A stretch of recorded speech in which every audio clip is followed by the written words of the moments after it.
Boa tarde a todos, sejam bem-vindos ao segundo encontro integrado de pesquisa e formação e o terceiro encontro do Núcleo de Estudos sobre Formação, Avaliação, Gestão e Currículo, e nessa edição ocorre de forma virtual, considerando o contexto de pandemia vivido no mundo. Nesse sentido, temos o imenso prazer de convidar o professor doutor Alain Lucien Luiz Coulon, para proferir a conferência sobre o tema Etnometodologia e suas relações com a pesquisa. Alain Coulon é professor emérito titular em Ciências da Educação pela Universidade de Paris II desde 1990. Atualmente, ele é professor visitante da Faculdade de Medicina da Universidade Federal da Bahia.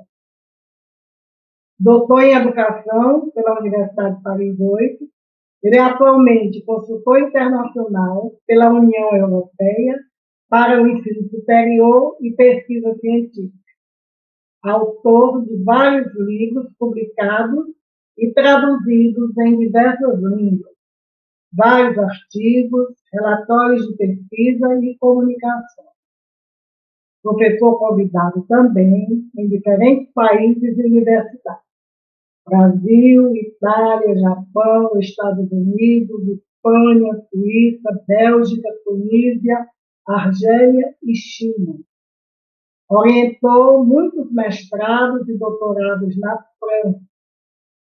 Suas principais áreas de pesquisa são sociologia, sociologia da educação, ensino superior, etnometodologia, etnografia, métodos qualitativos. Professor Alain Coulon, é com muito prazer que nós recebemos o senhor neste momento e temos certeza que as suas colocações, elas muito contribuirão com os estudos desenvolvidos no nosso núcleo de estudo, tendo em vista que a etnometodologia, para nós, se constitui em uma teoria que embasa todas as pesquisas desenvolvidas no grupo. Muito obrigada e passo a palavra ao nosso conferencista da noite. Senhoras e senhores do Comitê Científico, professora Neide, caros colegas, caros amigos. Antes de mais nada, gostaria de agradecer-lhe pelo seu amável convite para vir e compartilhar com vocês algumas ideias sobre o papel e a importância da etnometodologia na pesquisa. Esta questão é, de fato, a mais importante, pois mesmo que muitos aspectos da teoria etnometodológica sejam fascinantes, notadamente pela inversão teórica que ela nos propõe em comparação com a sociologia clássica, não devemos perder de vista o fato de que seu objetivo final é produzir novas ideias a partir da pesquisa, e este é certamente seu único interesse. A etnometodologia não é uma sociologia especulativa, é uma sociologia de ação. Ela constitui conjunto de instruções de pesquisa. Os conceitos e princípios da etnometodologia devem ser colocados em prática na pesquisa de campo, como mostrei em meus dois principais trabalhos que ainda estão disponíveis em português. O primeiro é A Condição de Estudante, a entrada na vida universitária, pela EDUFBA, em 2008, reedição, terceira edição em 2016. O segundo livro é A Etnometodologia e Educação, pela Cortes, em 2016. Embora a etnometodologia seja agora bastante conhecida no Brasil, Gostaria de lembrar brevemente aqui que a própria expressão ainda dá, às vezes, origem a interpretações errôneas. Não é uma metodologia específica da etnologia, nem uma sociologia das relações étnicas, nem uma nova abordagem metodológica da sociologia. Sua originalidade reside em sua concepção teórica dos fenômenos sociais e na importância dada à racionalidade do ator social, que muitas vezes é negada pela sociologia clássica e também por outras ciências. O projeto científico da etnometodologia é analisar os métodos, ou, se você quiser, os procedimentos que as pessoas utilizam para realizar as diversas operações que realizam em sua vida diária. E a análise dos modos de fazer comuns que toda pessoa comum mobiliza-se para realizar suas ações comuns, sejam elas privadas ou públicas. Os membros de uma sociedade ou grupo social utilizam de forma banal, diária, permanente, engenhosa e ingênua uma espécie de metodologia para viver juntos. Isto é o que constitui o corpus da pesquisa etnometodológica. A etnometodologia é assim definida como a ciência dos etnométodos, ou seja, procedimentos que constituem o que Harold Garfinkel, o fundador do movimento e o inventor da palavra, chama de raciocínio sociológico prático. O raciocínio sociológico prático é praticado por todos no mundo. Como disse Alfred Schutz, nós somos todos sociólogos práticos. Isto significa que para viver em sociedade temos uma necessidade absoluta de analisar e compreender o mundo ao nosso redor, no qual todos vivemos juntos, independentemente de nossa cultura, nosso nível de educação e nossa classe social. Nosso raciocínio e nossas ações são sempre baseados em elementos sociais que dominamos e são sempre práticos. Nosso raciocínio na vida cotidiana é sociológico e prático através de. De acordo com a concepção etnometodológica, a ordem social é produzida localmente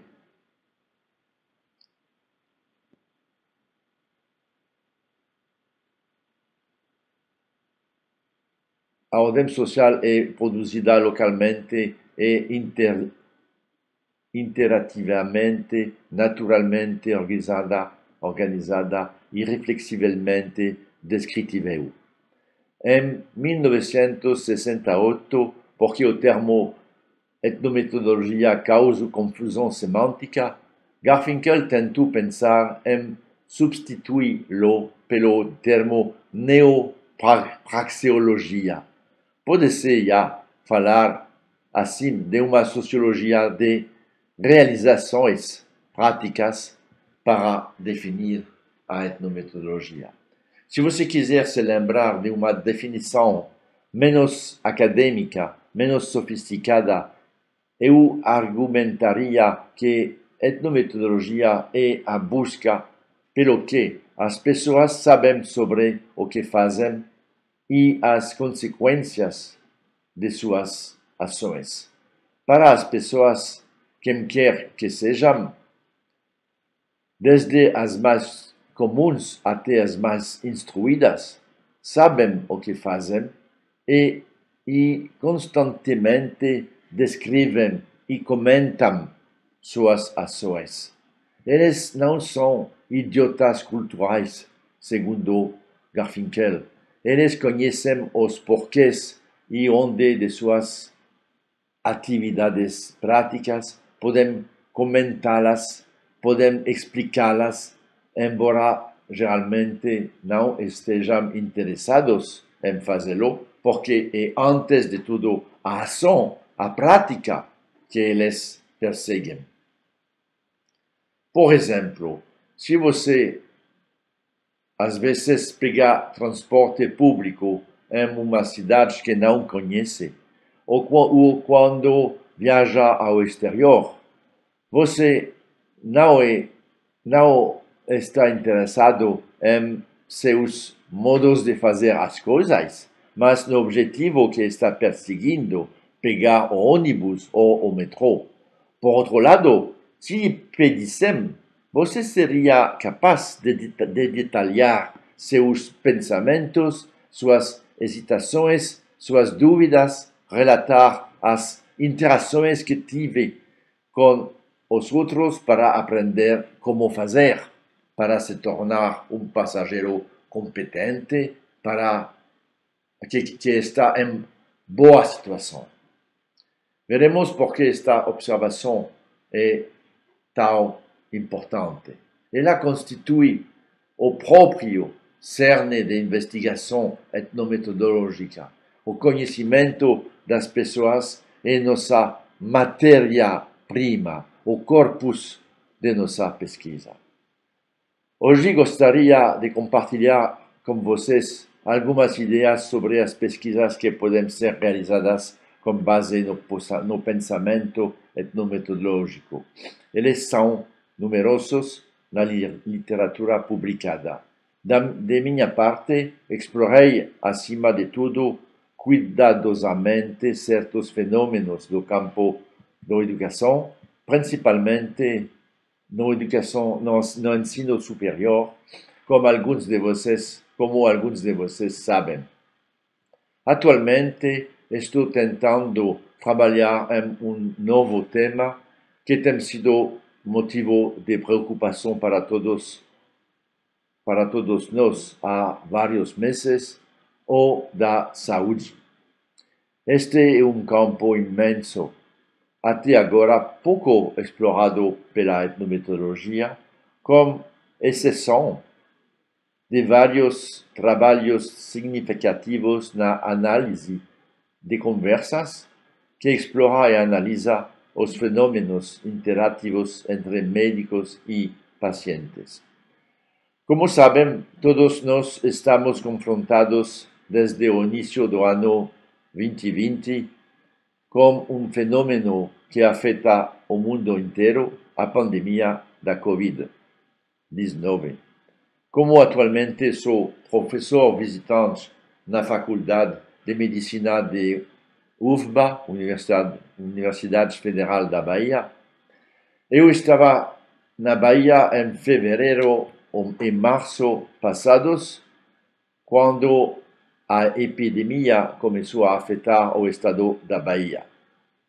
Seguindo à distância as notícias francesas e internacionais, fiquei impressionado com o fato de que, para evitar ser contaminado, estávamos essencialmente falando de gestos de barreira. Vivendo em um bairro popular da Bahia, como uma grande atividade comercial, uma alta densidade de comerciantes ambulantes e o Carnaval de Salvador tendo felizmente terminado com seus 2 milhões de pessoas nas ruas todos os dias durante uma semana, pensei imediatamente que era mais importante localizar, identificar e trabalhar os gestos contaminantes. Assim, comecei a fazer observações em meu bairro e na cidade, identificando uma série de gestos e situações sociais nas quais uma possível contaminação poderia ocorrer. Foi fácil identificar dezenas delas, observando cuidadosamente coisas vistas, mas não notadas, para usar a bela expressão de Garfinkel. Comecei a tirar fotos e vídeos mostrando situações em que a promiscuidade normal, habitual e impensada das pessoas, obviamente, produziria uma catástrofe sanitária quando o Covid, então confinado a um único caso em Feira de Santana, a 100 quilômetros de Salvador, inundaria a cidade. Observar, escutar, descrever, fazer dizer. Este é o programa que, em minha opinião, deveria ser implementado, em geral, a fim de aprender os fenômenos psicossociais nos quais todos estamos imersos. À primeira vista, não parece muito erudito deter-se nestes termos, mas podemos ir ao essencial, ao fundamental, com ideias e práticas muito simples, desde que fortemente ligadas a um marco teórico, como é o caso do marco conceitual da etnometodologia. Para uma apresentação mais detalhada e completa, você pode consultar o artigo que publiquei na revista da FAEBA, da UNEB, que se chama Educação e Contemporaneidade, o volume 28, número 56. E você pode pegar no internet. Dezembro 2019. Creio que este programa de trabalho é particularmente bem adaptado às pesquisas a serem realizadas no contexto atual da pandemia da Covid. Não é difícil aplicar estes princípios no curso de uma investigação etnometodológica.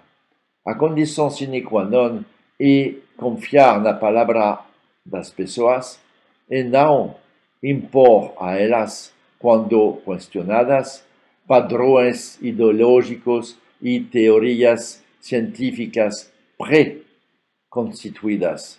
São as pessoas que sabem o que estão fazendo e o que estão experimentando, devemos ouvi-las. São eles que nos darão pistas, até mesmo instruções para pesquisas. O programa de pesquisa que lançamos com vários colegas da UFBA, UFRB e UNEB diz respeito ao pessoal de saúde que vamos entrevistar. Basicamente, a questão é descobrir quais novos etnométodos ou etnométodos adaptados a esta nova situação os cuidadores têm sido capazes de adotar em seu local de trabalho. Sabe-se que sua exposição a doenças infecciosas em geral e ao Covid em particular as coloca em sério risco de contaminação. Como eles se protegem? O que mudou em seu processo de trabalho? Eles estão se movendo da mesma forma que antes, no hospital, na enfermaria, na própria rua, etc. Gostaria de chamar sua atenção hoje para algo absolutamente fundamental que passa despercebido. O mundo social está constantemente e totalmente disponível para todos nós. Ele está constantemente se apresentando e comentando sobre si mismo, bem diante de nossos olhos, bem na nossa frente. Qualquer que seja sua atividade, o mundo descreve e comenta sobre si mesmo sem nossa ajuda. Isto é o que chamamos de accountability em inglês,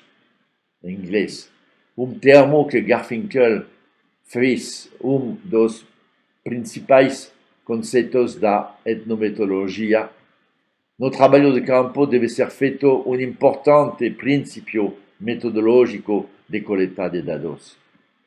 Accountability pode ser traduzido por accountabilidade, mas vou conservar accountability em inglês.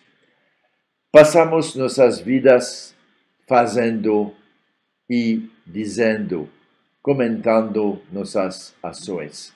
Não somos apenas nós, intelectuais, cuja função é falar e analisar. Não, é sobre o mundo inteiro, é sobre todas as pessoas. O mundo inteiro se apresenta e comenta sobre si mesmo. Neste preciso momento, enquanto falo com vocês e enquanto me escutam, há bilhões de interações simultâneas acontecendo no mundo.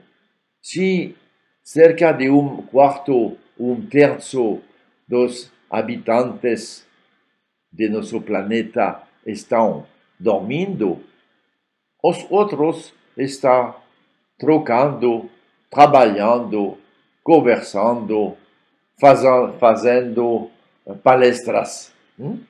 O mundo se apresenta através dos dispositivos que criou para comentar a si mesmo. Em todos os lugares, as pessoas conhecem e utilizam constantemente estes dispositivos para trocar e conviver. Esta é a accountability natural e fundamental do mundo. Account, em inglês, significa ao mesmo tempo conta, relatório, descrição. O que é accountable é o que é relatável e descritível. O mundo se descreve constantemente. Esse é o significado de accountability. É uma propriedade natural. Esta propriedade do mundo social é uma benção para nós, pesquisadores, sociólogos, antropólogos, filósofos, médicos, enfermeiros, professores, para coletar milhares de dados em primeira mão. Tudo o que temos que fazer é ouvir e observar. Vocês certamente terão notado que observar requer que questionemos e até rompamos com a evidência do mundo, o que a fenomenologia tem chamado de atitude natural. O que isso significa? É o fato de não questionar o mundo como ele se apresenta. Parece-nos óbvio, natural. Ela se impõe a nós em sua obviedade. Como disse Merleau-Ponty, a familiaridade que me une ao mundo é um milagre que se renova todas as manhãs. O mundo se apresenta assim. É extraordinário. Temos à nossa disposição uma fonte inesgotável de informações constantemente disponível para análise. Aproveitemos este fenômeno. Nós que afirmamos analisar o mundo. Esta observação, tanto empírica quanto teórica, tem consequências importantes para a metodologia da pesquisa de campo, que em sociologia, mas também em algumas ciências humanas e sociais, tem negligenciado a importância da observação. Pelo contrário, nas ciências médicas e naturais, a observação continua a ocupar um lugar privilegiado.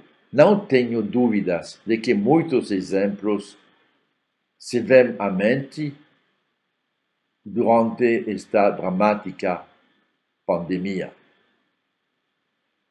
Gostaria agora de passar para a última parte desta apresentação.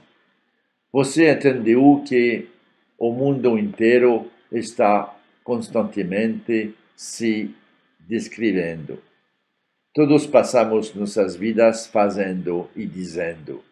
Mas o que acontece a nós que também afirmamos ser pesquisadoras? Pois, se nós também nos descrevemos como atores do mundo, será que ainda estamos no processo científico? Wittgenstein parece inverter tanto a ordem cronológica que pensamos conhecer entre descrição e explicação, quanto a primazia de uma sobre a outra. Em algum momento devemos passar, diz Wittgenstein, da explicação para a mera descrição. De fato, segundo Wittgenstein, a explicação é muito incerta e é apenas uma hipótese. É marcada pelo conhecimento prévio do pesquisador, enquanto que a descrição torna possível mostrar a ordenação interna das coisas. No ensino, a descrição é uma poderosa ferramenta de aprendizagem.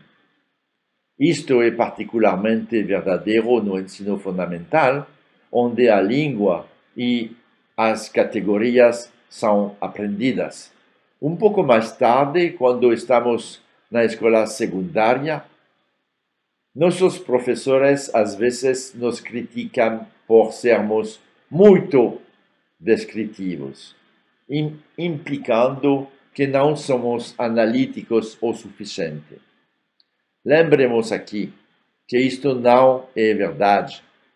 A descrição é em si mesma analítica. No campo médico e paramédico, é até tão óbvio e natural que os agentes muitas vezes nem sequer estão cientes disso. Isto é o que devemos procurar quando fazemos trabalho de campo. Como qualquer pessoa de quem queremos coletar dados entende, objetiva e descreve seu ambiente de vida ou de trabalho.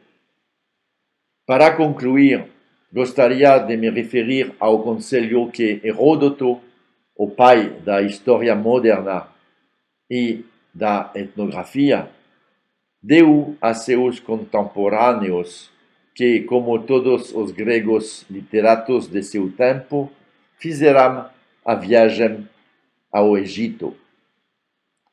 No seu retorno, eles os aconselham isto: